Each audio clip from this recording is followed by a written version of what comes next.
Fighter of the Year. Let's talk about Fighter of the Year, starting with the male. No, better yet, to show no discretion, let's start with the female.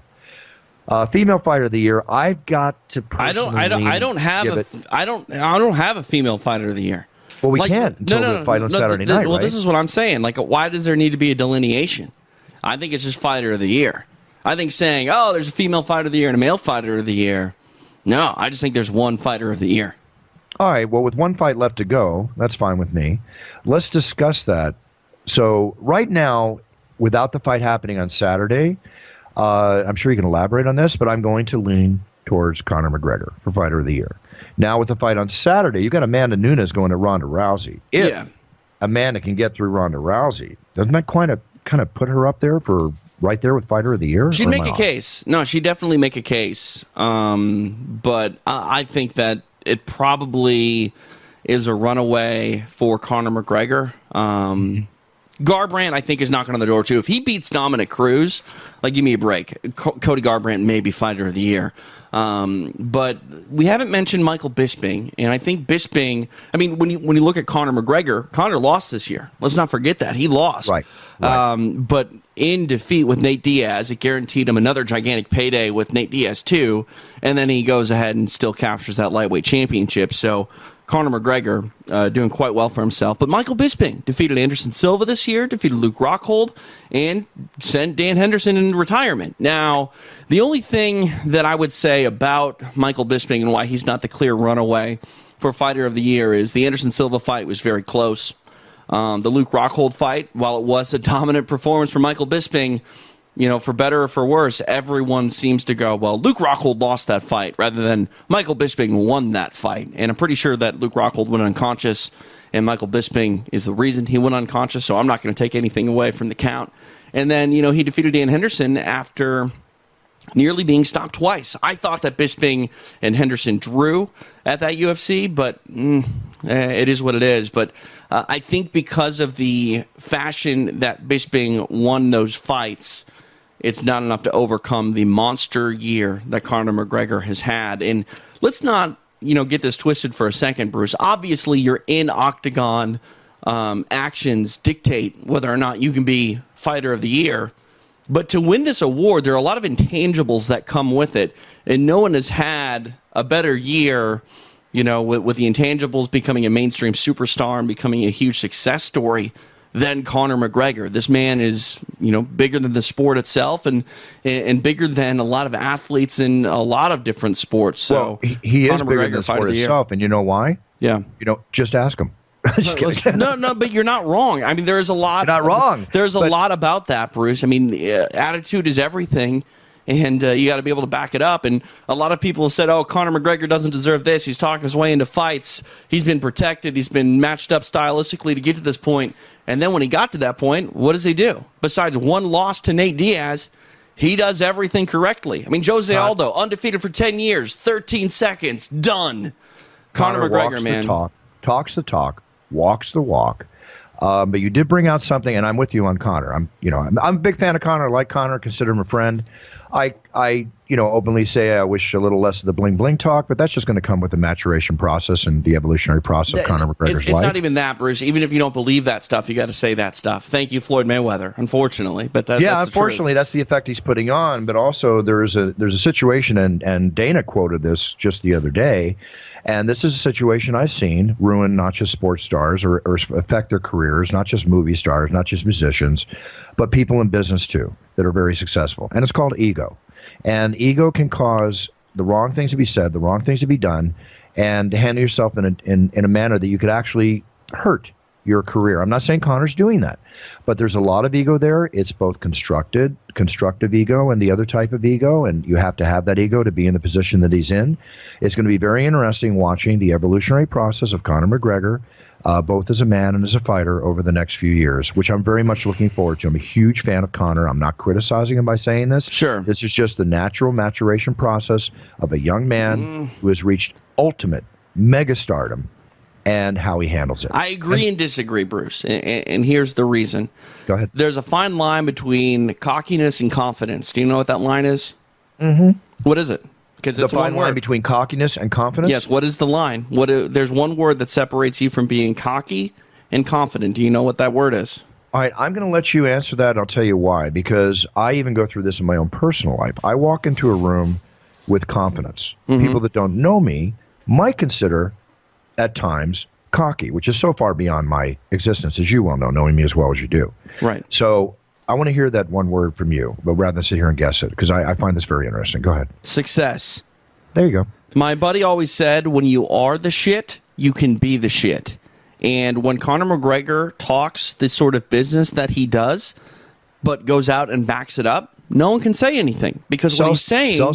Sells tickets, you're absolutely correct. Right. What he's saying... but just let me finish. What he's saying is becoming the truth. Now, the minute that he says something and it doesn't become the truth, that's when you go, okay, how is he going to spin this? How is he going to handle it? Stop right there. Let me pick you up on that, and we'll discuss this part.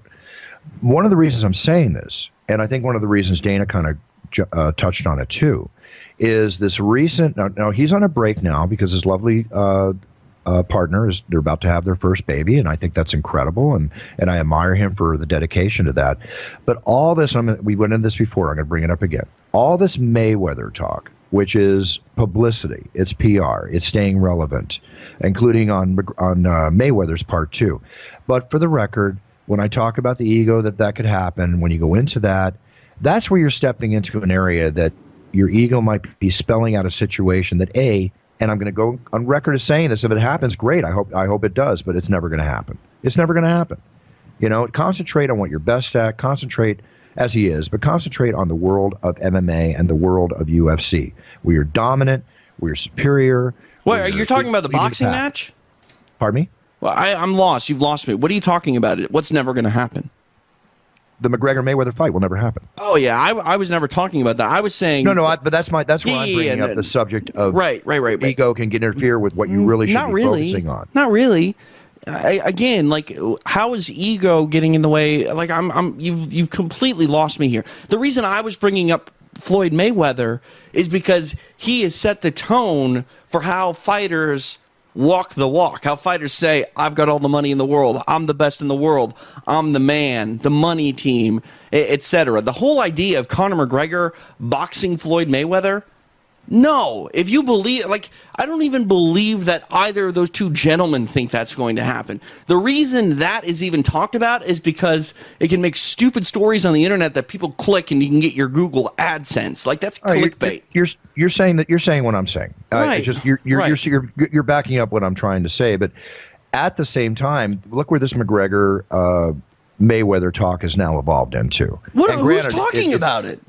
Is anybody even really talking about it? Yeah, it's all over. It's still on the news. It's like if you look at in the internet. Why, you know all this? You read this stuff.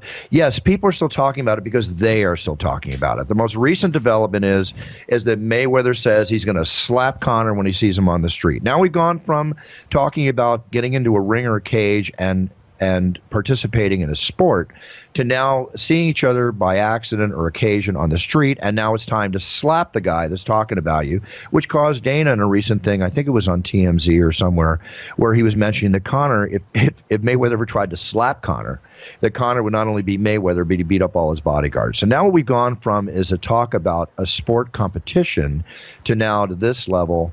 And that it's going to get a little more possibly on that level. And it's like, I've lost my interest in the whole thing. I don't want to hear the comments anymore. And you're right about Mayweather. Mayweather did set this epitone or this tone if you make that money. But that is a tone set by Mayweather. But that does not mean that as a fighter or a boxer or an MMA star that you have to be that tone and you have to exhibit that kind of those kind of antics. It's still an individual choice. It's easy money. It's easy money, Buff. It's easy money. Tyron Woodley talked about this on his podcast not long ago, where basically he said he could make a bunch of money if he played the role that people wanted him to play, but he said he can't do that to himself. I believe there's some truth to that. I believe that absolutely, I agree. You can either be true to yourself or you can play the part. And I admire Tyron Woodley. It says a lot about his character.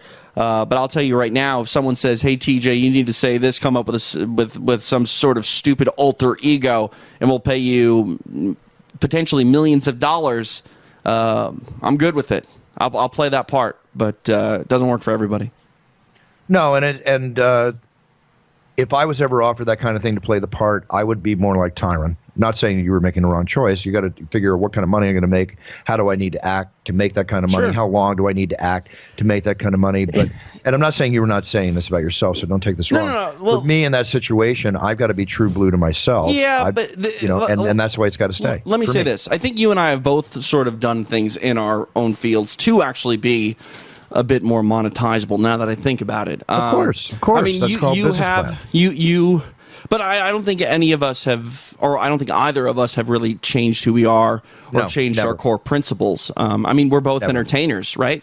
We're both entertainers in a way, and we both perform. And there are definitely things that I have done in the play-by-play booth that I haven't necessarily thought I wanted to do. But, it's sort of playing the role. It's doing the job. There are things required. And I think you've done the same things, like where I don't think that you've necessarily compromised the style of announcer that you want to be, but you've realized what elicits a reaction, what makes people excited and entertained, and you've focused in on that to make yourself a better announcer. That's called doing the job, I think. That's called becoming a better performer. Yeah. That's becoming more true to yourself and your brand. Right. That's not bending or becoming something else to further monetize that and being somebody I'm not. No, exactly. I have a brand based on who I am, and I develop it from there. And with all respect to Conor, with all respect to Floyd Mayweather, they're doing it the way they see fit. Right. So getting back to the original thing here, yes, McGregor's had more of a impact than anybody in the sport. It'd be hard to say anybody's fighter of the year other than McGregor. But one thing you brought up about Bisping. Hang on real quick. Before you get away, I just want to finish one thing on the thing.